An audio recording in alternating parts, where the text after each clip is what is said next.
Hai, Assalamualaikum warahmatullahi wabarakatuh. Sebelumnya, perkenalkan nama saya Puput Arbika. Saya berasal dari Universitas Negeri Makassar, Fakultas Pendidikan Jurusan Psikologi Pendidikan dan Bimbingan. Nah, kali ini saya akan memaparkan sebuah materi terkait dengan cara untuk tidak membeda-bedakan anak berkebutuhan khusus atau biasa disebut dengan ABK. Untuk menyefisienkan waktu, alangkah baiknya kalau kita masuk ke materi. Let's go!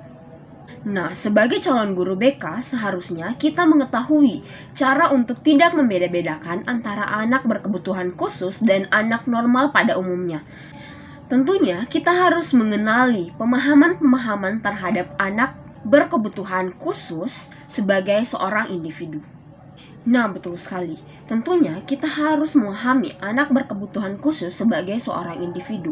Sebab setiap anak adalah individu yang unik dan berbeda satu sama lain. Namun, anak-anak dengan kebutuhan khusus seringkali dianggap sebagai kelompok homogen, sehingga perlakuan yang sama diberikan kepada mereka. Hal ini tentu tidak tepat karena setiap anak dengan kebutuhan khusus juga memiliki keunikan dan kebutuhan yang berbeda-beda. Dengan memahami mereka sebagai individu, kita dapat mengidentifikasi kebutuhan mereka dan memberikan dukungan yang tepat dan efektif.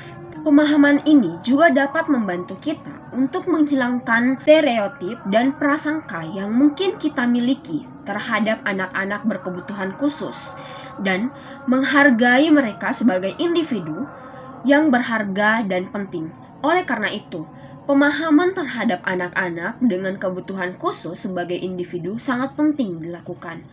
Konseling bagi anak berkebutuhan khusus bertujuan agar setelah mendapat layanan bimbingan dan konseling anak dapat mencapai penyesuaian dan perkembangan yang optimal sesuai dengan sisa kemampuannya, bakat, dan nilai-nilai yang dimilikinya. Nah, dalam memahami anak berkebutuhan khusus sebagai individu, seorang guru perlu memperhatikan beberapa hal. Di antaranya yang pertama, kondisi dan kebutuhan anak. Kita perlu memahami kondisi dan kebutuhan anak secara spesifik. Setiap anak berkebutuhan khusus memiliki kondisi dan kebutuhan yang berbeda-beda, sehingga perlu diidentifikasi secara tepat untuk dapat memberikan perhatian yang sesuai. Nah, kemudian yang kedua, keterampilan dan kemampuan anak. Anak berkebutuhan khusus juga memiliki keterampilan dan kemampuan yang unik.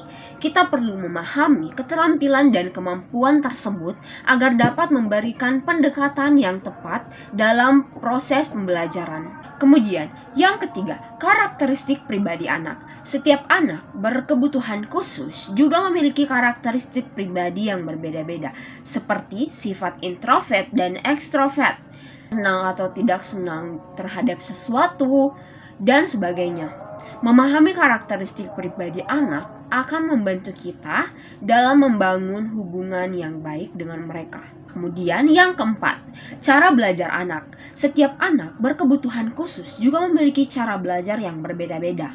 Beberapa anak mungkin lebih memahami materi melalui pengalaman langsung, sedangkan yang lain lebih memahami melalui visual atau pendengaran. Memahami cara belajar anak akan membantu kita dalam merancang pendekatan yang tepat dalam proses pembelajaran. Nah, kemudian yang kelima, keterlibatan orang tua atau keluarga. Orang tua dan keluarga juga memiliki peran penting dalam memahami anak berkebutuhan khusus sebagai individu. Kita perlu mengajak mereka untuk terlibat dalam proses pembelajaran dan memberikan informasi tentang kondisi dan kebutuhan anak. Nah, kemudian kita juga harus mengetahui terkait dengan intervensi pendidikan dalam membentuk konsep diri yang positif bagi anak berkebutuhan khusus atau biasa disebut dengan ABK. Konsep diri pada setiap individu terus mengalami proses perkembangan sepanjang rentang kehidupannya. Perkembangan konsep diri tersebut sangat dipengaruhi oleh berbagai faktor, di antaranya adalah faktor lingkungan. Pada anak berkebutuhan khusus, kondisi yang berbeda baik secara fisik maupun psikologis yang melekat pada diri mereka akan memicu munculnya responsif negatif dari lingkungan, di mana anak berkebutuhan khusus ini melakukan aktualisasi diri. Di antara respon lingkungan yang sering dipersepsi oleh ABK dari lingkungannya adalah sikap resistensi yang cukup tinggi terhadap dirinya dengan segenap keterbatasannya, yang hal ini akan membentuk persepsi yang buruk terhadap diri ABK akan keberadaan dirinya.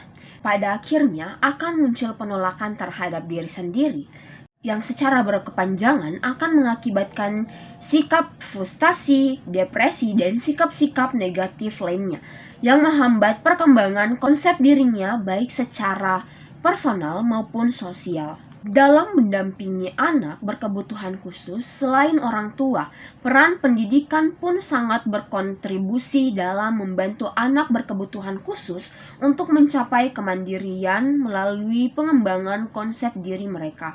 Selain membekali pendidikan dan keterampilan khusus bagi para guru, anak berkebutuhan khusus dalam pendampingan dan proses pendidikan bagi mereka pun harus dilakukan dengan penuh empati.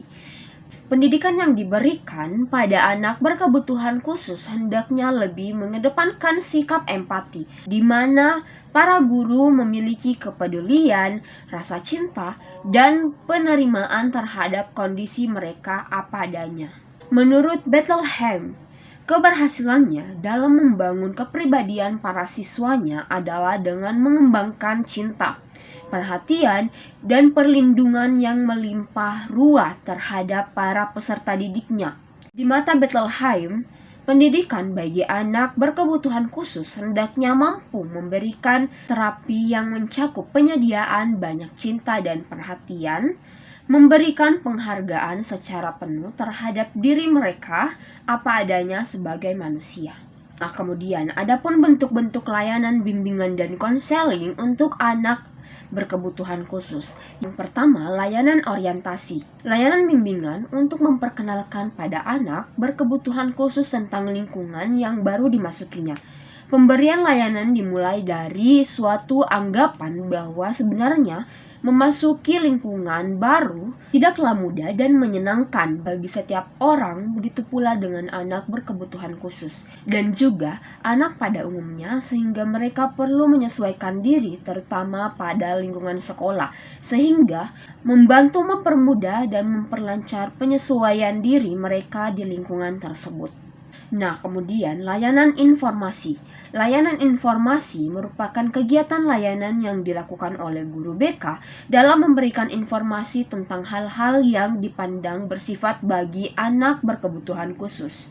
Nah, kemudian yang ketiga, layanan penempatan dan penyaluran. Layanan ini dilakukan di sekolah agar anak berkebutuhan khusus mendapatkan penempatan dan penyaluran yang tepat. Nah, kemudian yang keempat, dalam mengatasi permasalahan belajarnya. Layanan ini diberikan agar anak berkebutuhan khusus menguasai kemampuan dan kompetensi tertentu melalui kegiatan belajar sesuai dengan kebutuhan khususnya. Nah, kemudian yang kelima, layanan konseling perorangan merupakan suatu layanan yang diberikan kepada anak berkebutuhan khusus dalam mengatasi masalah-masalah yang dialaminya. Nah, kemudian yang keenam, layanan konseling kelompok. Layanan ini merupakan kegiatan layanan untuk membantu anak berkebutuhan khusus dalam pengentasan permasalahan mereka melalui kegiatan dinamika kelompok. Kemudian yang ketujuh, layanan konsultasi merupakan suatu layanan yang diberikan kepada anak yang memerlukan pemahaman dan strategi yang perlu dilaksanakan dalam mengentaskan permasalahan. Kemudian yang terakhir, layanan mediasi. Layanan mediasi dilaksanakan oleh konselor untuk membantu penyelesaian permasalahan pada dua pihak atau lebih yang belum menemukan kecocokan atau ketidakharmonisan dalam menyelesaikan permasalahan dan memperbaiki hubungan antar pihak yang mengalami masalah. Nah, mungkin hanya itu pemaparan materi yang dapat saya sampaikan terkait dengan cara untuk tidak membeda-bedakan anak berkebutuhan khusus atau biasa disebut dengan anak ABK. Apabila ada kesalahan, mohon dimaafkan karena kesempurnaan hanya milik Allah semata. Terima kasih. Wabillahi taufiq wal hidayah. Wassalamualaikum warahmatullahi wabarakatuh. Bye-bye.